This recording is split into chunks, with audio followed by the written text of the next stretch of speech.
So, Lorenzo, let's start off with the famous introduction. How did you get started into James Bond and your collection of watches? How did that actually all come together for first time? For me, the Bond thing started with GoldenEye, like a lot of my friends. I was young, I was 11 years old, and you just go over to their house and you play it for hours. So that's where my first experience with Bond kind of came in. Hmm. And then obviously it turned into films, and then films turned into watches, and Yeah. watches turned into a hobby. So Okay. that's kind of how it all came about. And you got your first Omega at what age again? So my parents gifted me my first Omega at 21 years old. Okay. So it was a gift, and I thought that was the only one I was ever going to own. And also remind us which one was it at that time? So at that time it was when Quantum of Solace was coming out, Okay. and they were doing a limited edition piece. It was the Diver 300M, and they did it with a black lacquer dial, and they had a 007 on the seconds hand counterweight. Oh, very So nice. it was very different. So instead of doing a screen worn model, I chose to do this like limited edition Yeah. one to mark the occasion. I'm surprised, to be honest with you. You said, "Oh, with GoldenEye being your first, like introduction." I'm surprised you didn't go GoldenEye actually. Like at that time, Daniel Craig had come onto the scene, and for me, I felt more of a connection with Daniel Craig. Like, Pierce Brosnan was like the first Bond I actually experienced, but Hmm.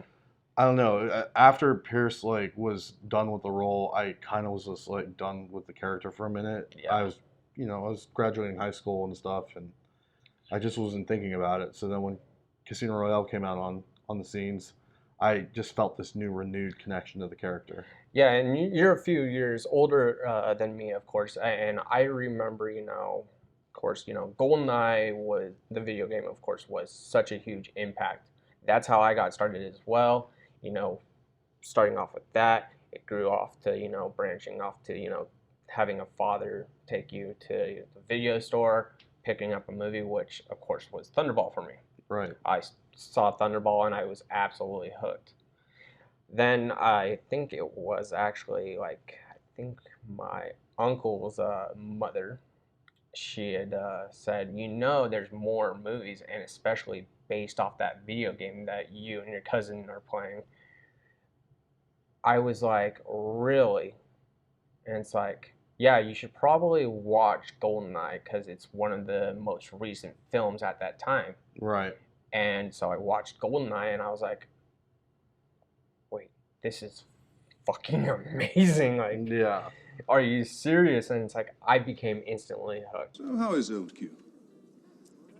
Up to his usual tricks? The watch. Ah, a new model. Still press here, do I?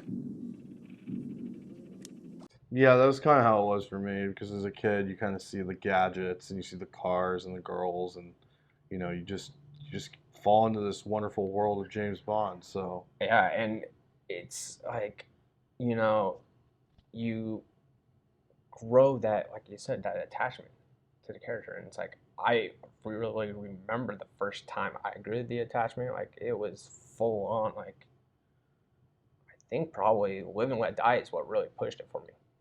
Because my grandmother had taken me to a video store and said, all right, what's the next Bond film you want to see? I said, you know what? This one.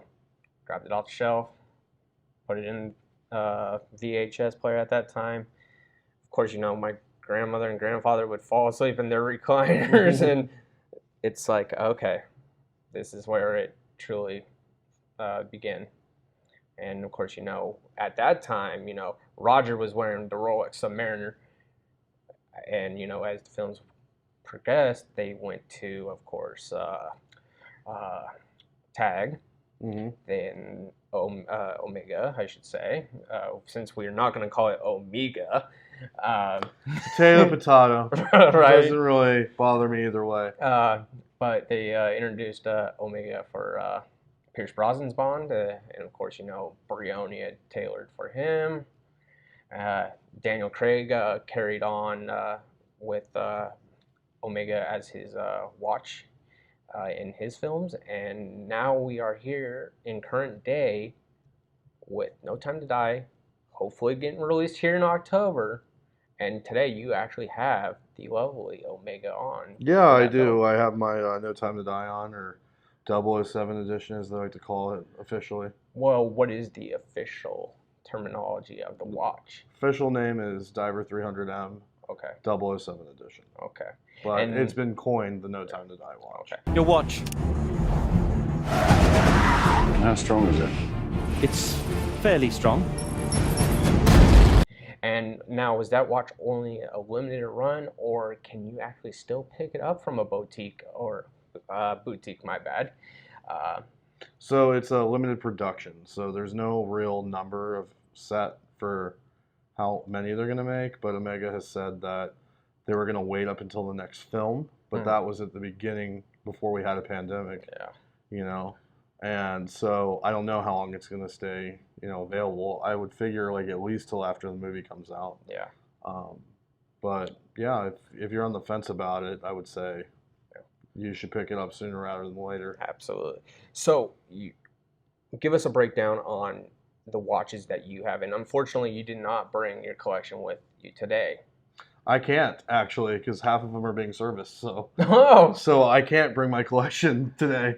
I could probably bring like 3. The rest are actually with Omega right now being maintained for the big day for the movie. So it's just bad timing, unfortunately. well, it's knock on wood somewhere, but unfortunately, it's going to look like marble. Here's some wood right here, bud. Yeah. We're gonna knock on this lovely chair right here.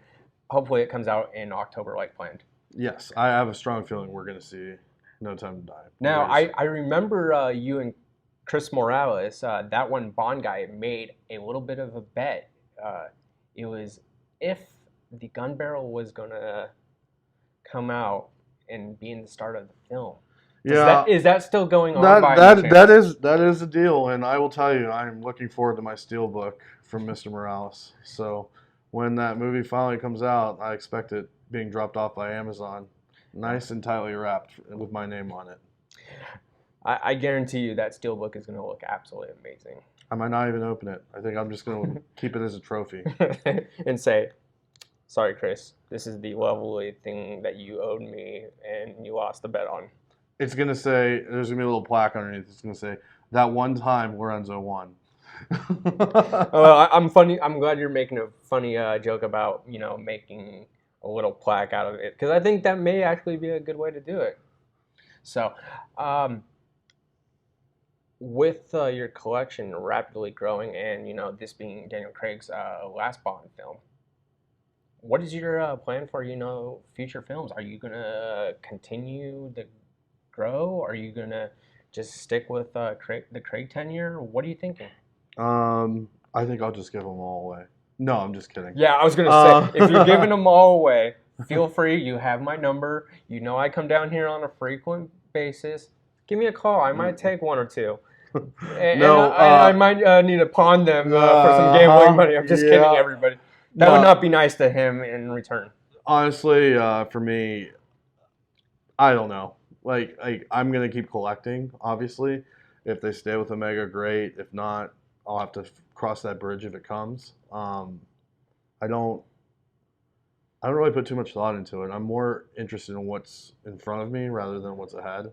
I know a lot of people talk about like the Bond, who's gonna be Bond next and all that.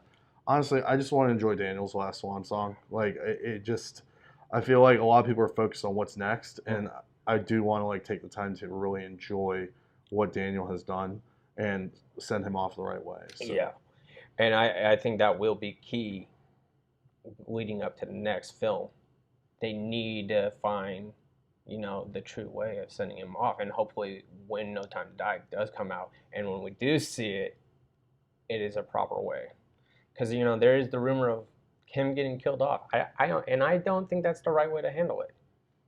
We could speculate all we want, but we're like 4 months away. Right? At this point, let's just see it and let's just like see what happens. Well, and I think we'll be doing that once the film drops. I'm sure everyone's going to be re-ranking their Craig films. And Yeah. all that stuff. But well, as far as the watches go, honestly, my next watch will probably be something non-related to Bond. Uh-huh. And I was talking to a buddy of mine. His name is Ray, and I was telling him how I've never truly bought an Omega that I just looked at and wanted for myself. Mm-hmm. They've all been Bond related or so I'm looking forward to that experience of now that my knowledge of watches has grown, picking something that means something to me. Yeah. So are you potentially thinking about a Speedmaster by any chance? It's definitely on my list as something I want. It might not be the one I pick next, but I definitely want one. It's an iconic watch. Yeah. Just like a Rolex Submariner, Yeah. another iconic watch, And all these things you learn as, you get into a hobby. So you got to remember, I'm a Bond enthusiast, but I'm also a horology enthusiast. So Yeah. there's a lot of different avenues I've started exploring and people I've met. And, each experience lends itself to a new idea or taste. Absolutely. So what would be a recommendation, for a first-time buyer? Obviously the first thing you want to start with is budget. I'm not gonna send someone out and say, "Oh, get the No Time to Die. It's a $10,000 watch." That's a big first time buy. I'm Yeah. not saying you can't do it. It's just for me, that's not how I started. But to each of their own. But in my opinion, you want to start off a little slow, entry level, fine watch. So you're looking $2, maybe $3 grand, maybe even $4. Start there and just get comfortable. I didn't get my second watch until about 6 years after I got my first one. Yeah. So it's just a matter of being comfortable with what you're going to do and, take time. Don't rush into it. Mm-hmm. That way you make a choice that you're going to be happy with in the long run. Yeah. And you say these are investment, but they also have significant value to them as well. What do you do to keep your watches and maintain into pristine order, I should say, as well? And so for me with the watches, it's like a car. If you take your car in when it needs an oil change and you do everything you need to do, you get new tires when you need new tires, change the brake pads when you need to, you're gonna get longer life out of your car, right? Yeah. Same thing with watches. If you're servicing when they need to be serviced, and you're they're tools. I mean, that's essentially what it is. It's a fancy tool. Yeah. So if you take the time to take care of them, I mean, you're gonna get the most you want out of it. Yeah. So for me personally, that's why I don't have half my collection right now. They're getting maintenance. Yeah. So I mean, they need it. Yeah. And it's just a matter of committing to. And a lot of people don't realize that when they buy these things, it's oh, I got to send it in maintenance. Oh yeah, there's $500-600 gone right there just to send it in. But again, that's what you're committing to by getting a Swiss-made watch. So it's an investment. Mm-hmm. So let's jump back, into the James Bond side. Sure. When did you truly feel like the watches are the thing that you wanted to start collecting and start, I should say, gravitating towards the most? Why not the clothing like David? Why not, some people, I think the clothing is probably the best way to go. Why not the clothing like David Zaritsky, the Bond Experience? Well, that's funny you say that because I have a lot of clothes from the Okay. movies and a lot of the sunglasses and shoes but anything I buy is something I'm going to I buy it to use it. I don't buy things just to have them. So I just don't really talk about those things because everyone talks about it. That has it, and it's very far and few that can really present the information in a way that helps a lot of people. And I think David does an amazing job. When he gets a new piece, he covers a lot of aspects of it: fit, how to wear it, other ways to wear it, why he bought it. He gives you an honest review. There's things David reviews and he doesn't really care for. Yeah. And it's okay. I think that's one of the things that makes David's channel special is that he is very authentic. I feel like I'm part of this club that's really exclusive and nobody knows what it does yet. So I feel like I have a little inside knowledge into it. Exclusive, but maybe taking a big risk, because here's what I hear from some people.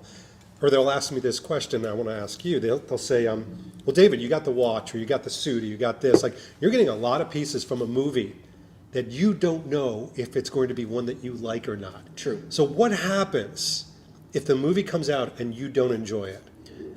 I mean, I still like the watch. It's still a beautiful watch. That's my answer too. It's fun. So, and for me, it's like when I see David review something, I don't really need to go anywhere else at that point. That's a spot on analysis, I should say. You recently, I would say, I think it's been 6 months now, right? Maybe that you've joined Blunt Instruments. I joined Blunt Instruments about 4 months ago. Okay. Close. It was just after the beginning of the year. Okay. So that's something definitely completely new for you. You're finally on a podcast on a regular basis. What made you join the likes of Luke and Josh? Did you have any other Jake. Well, Jake. My bad, Jake. It's been a long time since you and I have actually talked, And by the way, guys, when is that Connery ranking video out that I'm supposed to make an appearance? Luke, come on now, man. I'm not gonna touch that. No, it was. Oh, you want to. We all want to hear your Connery ranking and. Oh no, I'm saying I'm not getting involved with you and promises you and. I know. I'm Luke just giving. They're gonna be like, "Oh, are you serious? Like, come on, guys!" And I'm like, "Really?" So yeah, it was a surprise, kind of. They both reached out to me and said they would like me to join, and I had done a few episodes at that point with them just as a guest, and I felt like it would be a good fit for me to join on, and obviously I wasn't going to do it unless I had Luke and Jake's blessing. So, but I mean, we're the Three Musketeers. That's the way I kind of look at it, and it's fun. We all get along, and we have conversations outside of our podcast, and it's really been a friendship that's grown over time. But we really do enjoy our time together when we create episodes and stuff like that. Yeah, and you guys have definitely put a good balance of content out since. You've joined, I should say. I think it's a team effort at that point. I think it's just a matter of like us complimenting each other and like bouncing ideas off each other. And like one idea would start with like Jake, and then Luke will like add on to it, and then I'll add on to it, and then we get like this great idea out of it. And it's just like it's really cool how we come up with our ideas. And we all have different personalities and different opinions, and we're all in different time zones. So. The one caveat to that is recording's kind of challenging because of the time zone difference, but it is like a great time, and we put a lot of hard work into it, and hopefully the people that listen enjoy it. And it's Blunt Instruments. It's the truth. It's honest, and it's our opinion. It's not meant to hurt anyone's feelings or like piss anyone off. It's just this is our opinion. It's entertainment, and if you like it, great. If you disagree with it, that's great too. Like it's meant to create, conversation. Yeah, and everybody, and like you said, everybody is entitled to their own opinion. Of course. And it's okay to have different opinions. It's absolutely okay. Is it really? It is 100%. Okay. So diving back also to like the earlier days. Who actually introduced you? Introduced me to James Bond. I mean, it was GoldenEye, so it was probably my childhood friend Brandon. He was like 2 years older than me, 1 year older than me, and we were neighbors. And he's the one who introduced me to GoldenEye. And I just remember playing, in our basement. We would play GoldenEye for hours. I mean, sun would be out, and then he'd be like, "Oh, you better get home," and it's like midnight. Like it's just like you just play that game for hours. Yeah. But he definitely introduced the game to me. So like I will credit him with that's good. With introducing Bond. And then what was the first film? First film for me was Tomorrow Never Dies, actually. So he'd have to hide in some place where he could sail to the Devonshire and back in one night. This looks familiar. We've made some improvements. Have you indeed? Okay. 4 hours out and... Okay. So my dad took me to Blockbuster to rent it because I had heard someone at school talking about it. And so we rented it and watched it. So I didn't actually see GoldenEye first, but I had played the game, and I had no idea the connection there. Yeah. But it was funny because like I asked my dad, I was just like, hey, you know, like what's the story with James Bond? Do you know who that is? He's like, oh yeah, from Russia with Love, and I had no idea what he was talking about. Yeah. But my dad wasn't the type of guy that would be like, oh here, let me whip out the movies and let's watch them. He was just telling me there were other movies that existed, and he kept saying like Sean Connery and Roger Moore, and I was like, who? Like you know, I didn't know as an 11-year-old, so I it was only cool. know this tall, dark-haired gentleman right here by the name of Pierce Brosnan. Yeah. So it was funny because like I'd seen Mrs. Doubtfire as a kid, and like he's in that, and I kept saying, "Oh, it's the guy from Mrs. Doubtfire." And people were like, "No, that's James Bond." It's just so funny, like how I was remembering him. yeah. But that is one of my other favorite Pierce Brosnan movies. So would you say that's one of your most fondest memories with you and your father? No, I wouldn't go that far. Fondest memory, we share a big passion for baseball. Oh, awesome. So like first game kind of stuff, you know, Candlestick Park, Giants, Braves, like stuff like that. First game I ever saw, my dad took me to see Greg Maddux pitch. Oh, so very it was nice. like very, very cool. And I just remember being really cold. I had an ice cream sandwich in the 7th inning, and I passed out on the ride home. So, and the Braves won. So it was. And I take it that's how you became a Braves fan. Actually, I didn't have a choice. My family is. I'm a 4th generation Braves fan. Oh, okay. My great grandfather was a Boston Braves fan back in 1908. Oh, so, wow. Yeah, we have a legacy brick at Turner Field, not Turner Field, Truist Park. I was gonna say Turner Field doesn't exist anymore. Nope, Let's it's gone. It's gone. fast forward a little bit, and yeah. So yeah, that's what me and my dad shared a lot. That's awesome. Is baseball. That's a good passion to have. Yeah, it's America's pastime. It's a family. I didn't have a choice when I was born.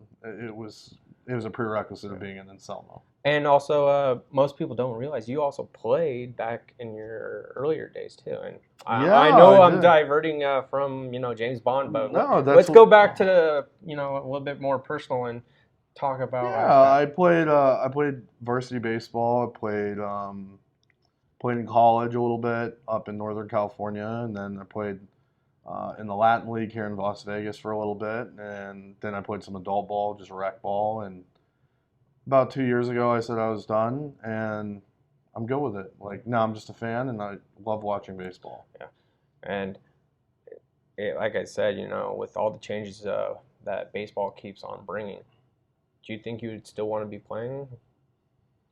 I mean, my time with the game has come and gone, and I've coached kids and I've given back, and now hopefully I'll have some kids of my own and I'll coach them. That's kind of where I'm at. But like in Moneyball, they say whether you're 18 or you're 40, everyone has their time where they're told they can't play the game anymore. Exactly. And that's, I just think it's very poetic how they put that in the movie. I just like that line. Absolutely. Everyone's told. And then with you actually residing here in Las Vegas, we all know Diamonds Are Forever is celebrating its 50 years of celebration, anniversary, however you want to word it. What is your fondest memory of that film? And or do you like it by any chance since you do live here? I do have a soft spot for it because I live here. I'm not gonna lie. Like it's definitely like one of those things that I enjoy. Yeah. I know it's not the best Bond movie in the world, but I definitely give it a little higher ranking because it means something to me because I live here.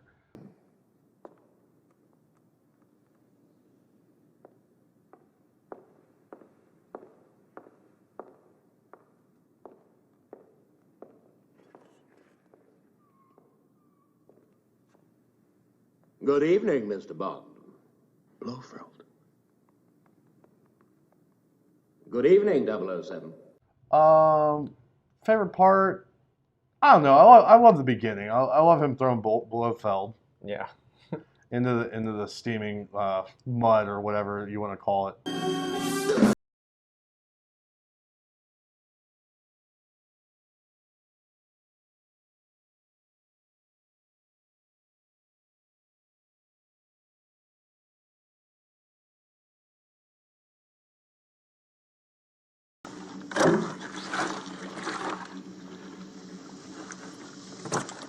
Welcome to hell, Blofeld. And he just says, Welcome to Hell, Blofeld. Yeah. I thought that was a great line. So like that's just one of my favorite Yeah, parts. it's of that truly movie. a truly, I should say, uncanny Bond-like film. But you know, at the same way, it's like that line him delivering is a perfect Connery line. And I think if George had stuck to the film, it would have not worked. I think if we had George in the film, let's say, you know, he had stuck around if you know, for those 7 films that he was supposed to, maybe Diamonds would have done a little bit better. But again, we truly don't know. And I personally say I only like it because of look where we're at. We're in Las Vegas. I think that's the only really reason why. Yeah, I mean, and I've said before, and I'll say it again. I'd like to see Bond come back to Vegas. Vegas is a very different city than it was back in 1971. Yeah, that's right. Yeah, and it truly is. And we are, like I said, we're sitting in Wynn Las Vegas. This is one of the actually hotels I would actually recommend Bond, you know, to do his gambling or do his like stay here. Like, it's one of the premier. Maybe he could. Maybe he can play a game of blackjack with Jeff Bezos or something downstairs. Right, you know, and now the fact that Amazon had acquired MGM, so. And speaking of that, what are your thoughts actually on Amazon acquiring the rights to MGM? I mean, this topic's been beaten to death. But the thing is, I haven't heard it. So no, I'll answer it. I'm just telling you, like, my opinion hasn't really changed. You know, I think it's a good thing for the brand, and I think it puts a little bit more stable ground underneath the Bond franchise, and I think we'll get more consistent films. And it's nice when you know you don't got to worry about money. Yeah, it's such a nice thing. Oh, absolutely. So as far as the creative side of it, I mean, I've said it before, and I'll say it again. Barbara and Michael are still involved. It is still their baby. Yep. I don't see anything bad happening. The sky is not falling. No. But I do think it is going to be very helpful. So positive vibes coming from me on that one. Absolutely, and I actually agree. I think we'll see more consistency. I think we're going to see more longevity, and the longevity is going to be another, hopefully, 50-some-odd years. Yeah. I think it's probably the smart move going forward because I guarantee you we don't know what the state of movie theaters will be. Everything is just slowly changing as the times go on. And that's how it's always been, unfortunately. But, you know, right now we're in a pandemic. I think we're wrapping up a pandemic. Oh, you really do? I mean, I don't live in Portland, but I will tell you, Vegas has been 100% open for about a week and a half now, and it's been nuts. Like, people are out, people are doing things, people are spending money. It's like, it feels like we're getting back to normal.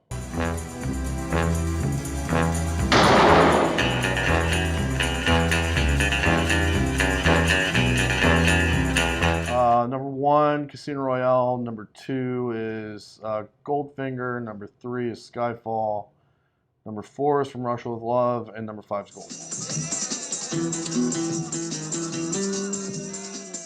Goldfinger. I mean, for me, it's the equation. Mm-hmm. The film is the first true equation of Bond with the Aston Martin and Hugh and the awesome villain, and like, you know, like, of course Dr. No and From Russia with Love had great villains, but this was seeing it all put together, you know, for the first time, and it just, like, there's so many signature and iconic moments in that film that for me it just speaks to me. The second is yes, considerably. It's the love story, like. I think seeing Bond be vulnerable and not be as, you know, refined as he is in like later films, I think it's that youngness to him and that those moments that he makes mistakes. Yeah. And you see him living through them, but you know, he's not jaded anymore. He's not like, you know, he doesn't have that cold shoulder yet. You know, and he's not. You know, it's just like that rawness to him, and I love. He's not that blunt instrument, shall we say? Yeah, we can throw that in there. I thought it was a good little That catch, was a and I nice knew little pun you got there. Yeah, I tried to throw those in every now and then, but Yeah. sometimes it doesn't work out. No worries. But that was the perfect one, I think. Yes.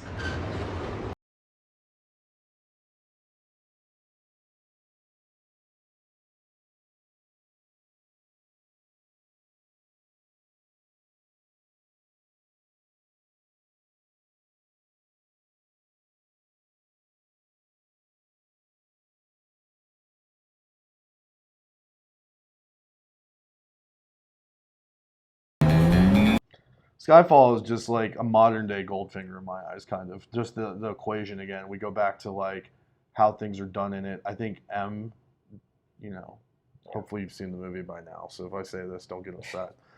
M dying in that was just like the perfect closure for Judi Dench's career in the film franchise, and I think Daniel like knocked it out of the park with this one as far as like he had mastered everything from his previous two outings. And I mean, the only thing I gripe about with this film is his hair's a little too short, and his suits are just a tad tight for my liking. Except for his tuxedos, I think his tuxedos fit him good. I was gonna say, I think that's what I would probably say too. Like, he hits the right element of, when Judy dies.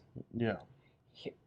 And then of course, the death, well, not death, the suits and the haircut. Yeah, it's like military short and like super tight suits. Really, that doesn't make much sense. But he did get super in shape for the film. But was it truly Correction? necessary? He gets super in shape for every film. Yeah, thank you. So, thank you, Lorenzo. I truly think, appreciate that. I think it was just a style thing at the time, and and that's how Tom Ford suits are too. Like, they're super slim cut.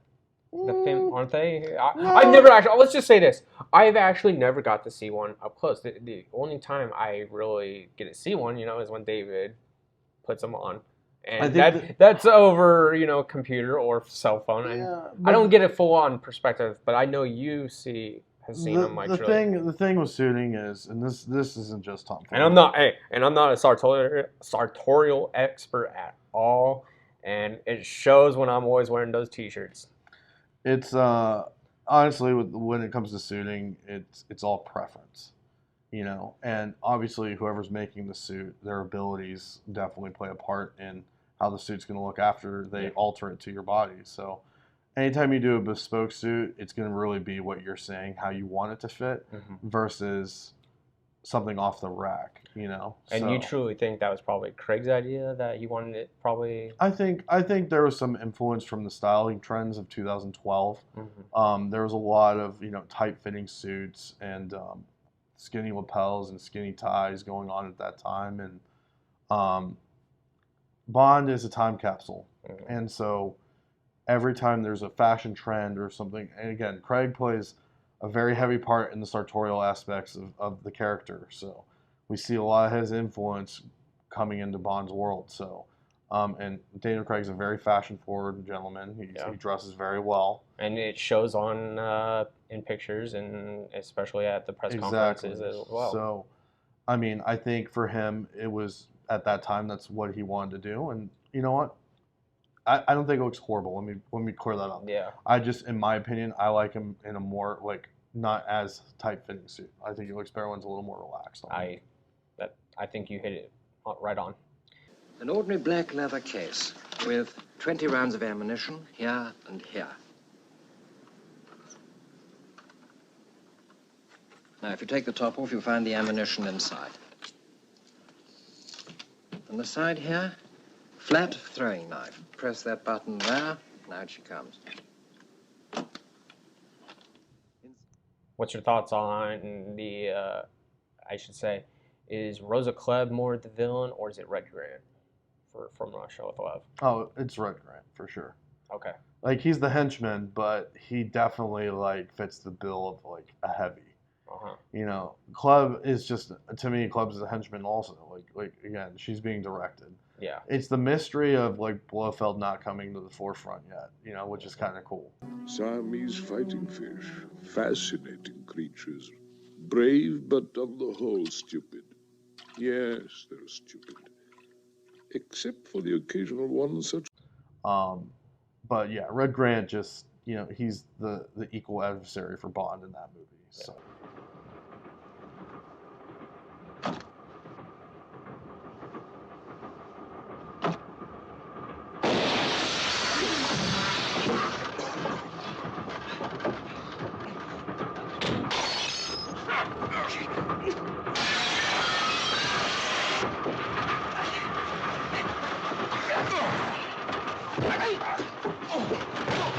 I enjoyed that, but Cleb, she like pulls the strings, which is kind of fun. Well, and clearly on Tatiana Romanova, like she's guiding her throughout the film, saying that she works for Smersh, and come to find out later in the film, she's actually a Spectre agent. So I truly think I like that little twist about the film too. But it's a great espionage film. It's a classic, and especially in the '60s. Yeah, for sure. It fits the mold and the breed of that time. Absolutely. And especially, I can't remember what year Ian Fleming had wrote it, but it was definitely perfect when it was adapted to film. Closing time, James. Last call. I'm here, pint. This is the first time that we've actually, truly, I would say, probably introduced to another 00. And we get introduced to 006 in Alex Trevelyan. Like, what was your thought on, when we finally had something like that? Like, were you shocked that, he had betrayed Bond being Jens Cossack? And no, because again, I played the game, so I knew what was coming. So I didn't really get that experience. I kind of knew that I had an idea of what was going to happen. So like, but yeah, it is. To me, he is one of my favorite villains, if not my favorite. And I think it goes to that part of like how Bond has someone who's as equally as good as him going up against him.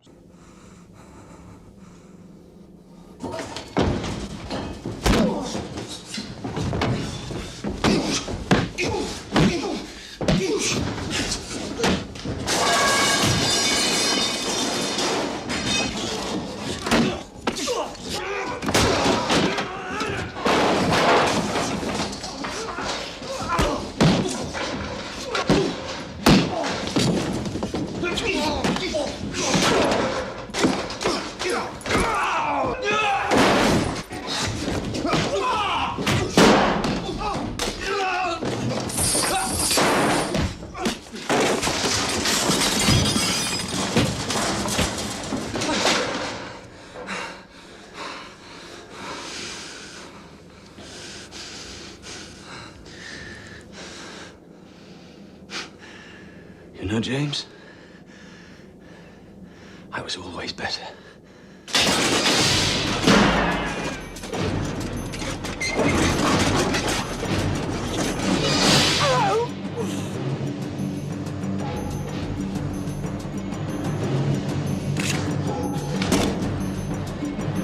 Alpha wants a gunship.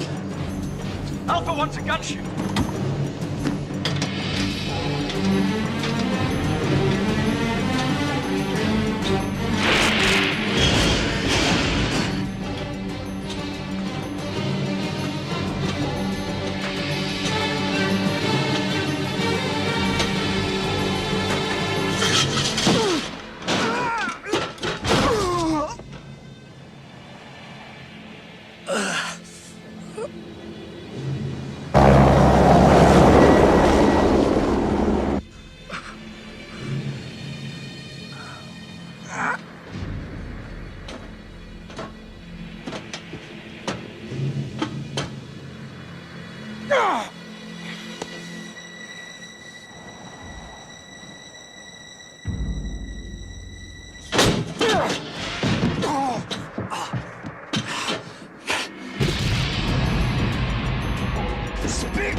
For England, James?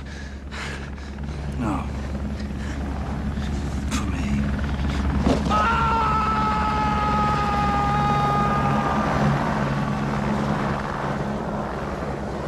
So, and it hits home for Bond because it's, you know, it's one of his, you know, fellow double O's. So like that is very intriguing.